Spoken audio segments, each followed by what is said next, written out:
जगन्नाथ बंधुगण जीवन जहाकू कौनसी शब्द बा व्याख्या द्वारा वर्णना करने संभव नुहे।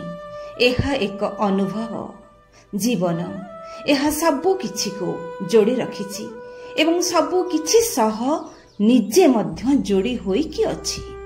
समस्तंकु निज भितरे बांधि रखिछि पुणी समस्तंक ठारू निजे मध्य भिन्न होई अछि।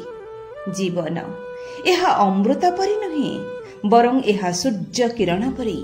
कारण अमृत रे गोटाए बुंदा विष पड़गले से अशुद्ध होई पारे, किंतु सूर्य किरण कौनसी परिस्थिति रे मध्य अशुद्ध होई न थाए। पंक कादुओ किंबा विष छुईला परे मध्य यह को अपवित्र करिबा असंभव। जेपरि एक विष मंजी ठारू प्रचुर परिमाण रे मधुर स्वाद रे परिपूर्ण थिबा आंब गछटिए प्राप्ति करिबा असंभव, सेहीपरि भूल बुझामणा स्वरूप मंजीरु जीवनर मधुर स्वाद प्राप्ति करिबा मध्य असंभव। बंधुगण अप्रिय हेले मध्य सत्य एया आमे माने आम निज निज दृष्टिकोण रे जीवन को जेमिति अनुभव करिथाउ जीवनर संज्ञा एवं व्याख्या सेमिति ही करिथाउ। दृष्टिकोण बदली गले जीवनर संज्ञा मध्य बदली जाइथाए। बंधुगण निज भूल को स्वीकार करिवार साहस ही मनीष को जीवनर स्पष्टता प्रदान करिथाए आउ जीवन को उन्नत मध्य करिथाए।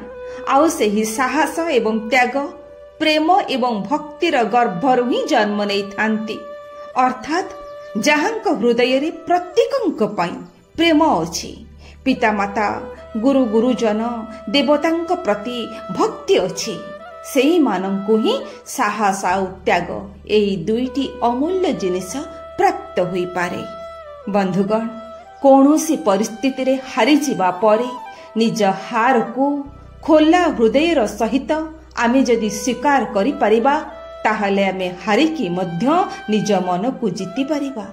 जदि आम जीवन रे शांति अछि तेबे सेठी मृत्यु मध्य अत्यंत सुंदर होई थाए। जदि आम जीवन रे भय अछि तेबे सेठी क्षणटीए जीवन बंचिबा मध्य अत्यंत दुखपूर्ण आउ कष्टदायक होई थाए। बंधुगण जीवन को एमिति बंचंतु जदि किए हसे तेबे आपणक जोगु से हसु किंतु आपणक उपरि नुहे। आउ जदि किए कांदे तेबे आपणक पाई से कांदु किंतु आपणक जोगु नुहे। छोट छोट कथारे विरक्त और धैर्यहारा हुअन्तु नहीं किंबा उच्च स्वर रे काहाकू उत्तर दियंतु नहीं। एहा द्वारा आपणकर निज मन ही अशांत हेबो। बंधुगण एही कथा भाबंतु नाही कि जदि आपणक जीवनरु सब दुख दूर होई जिवो तेबे आपणकर मन प्रसन्न हेबो। आपण आपणक मन को प्रथमे प्रसन्न रखंतु, सब दुख आपे आपे दूर होई जिवो। जदि केही बदली जाउछि सेथिपाई आपण दुखी हुअन्तु नाही। बदलिबा तो प्रकृतिर नियम अटे, तेणु काहा उपरे गभीर आस्था विश्वास न रखिबा भल। बंधुगण जेतेबेले जीवन रे खराब समय आसुची सेतेबेले आमे आदौ चिंता करिबा उचित नुहे कि किए किए आम साथी रे रहिबे, अर्थात काहार साहाय्य सहयोग आमे पाइबा। किंतु ए कथा भाबिबा उचित एही समय रे केउ केउ माने आमको छाड़ी चली जिबे बा आमठारो दूरे रहिबे। कारण जीए निजर से कठिन परिस्थिति रे ही आपे आपे आम पाखको आसी जाई थाए, आम पाखरे छिड़ा होई थाए।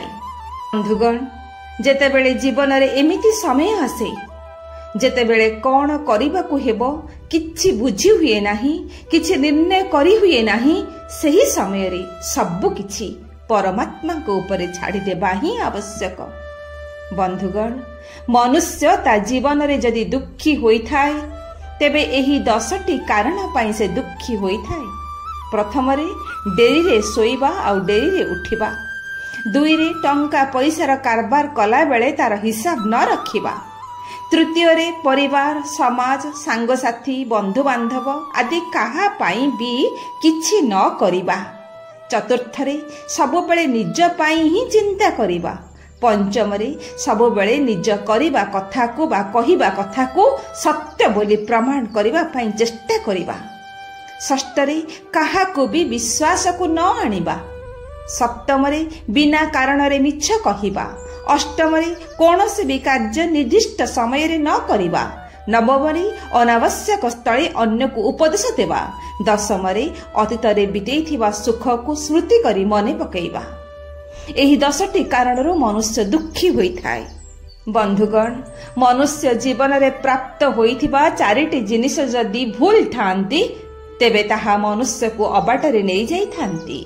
सेही 4टी जिनिस हेला बंधु, पुस्तक, रास्ता आउ ता निजर चिंताधारा। प्रथम रे बंधु। बंधु मनुष्यर जीवन रे अत्यंत आवश्यक, किंतु सेही बंधुटी जदि दुर्जन हेला, खड़ प्रकृतिर हेला, नष्ट चरित्र हेला, स्वार्थपर हेला, निशाखोर हेला, तेबे संग दोषरू भल मनुष्यटी मध्य अबाटरे चलीजिवो। द्वितीय रे पुस्तक। मनुष्यर जीवन रे ज्ञान भरी ताको परिपूर्ण करी गढ़ी तोली थाए पुस्तक।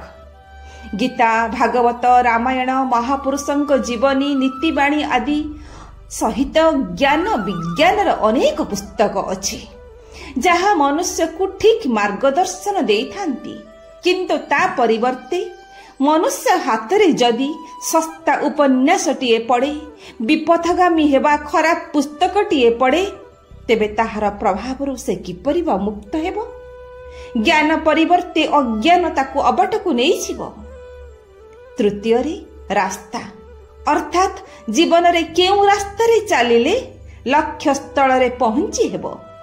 रास्ता जदि ठीक अछि बा निजर कर्म जदि ठीक अछि, तेबे सेही कर्म करी बा उपयुक्त रास्ता रे जाई से निज लक्ष्य स्थल रे पहुंची पारिबो।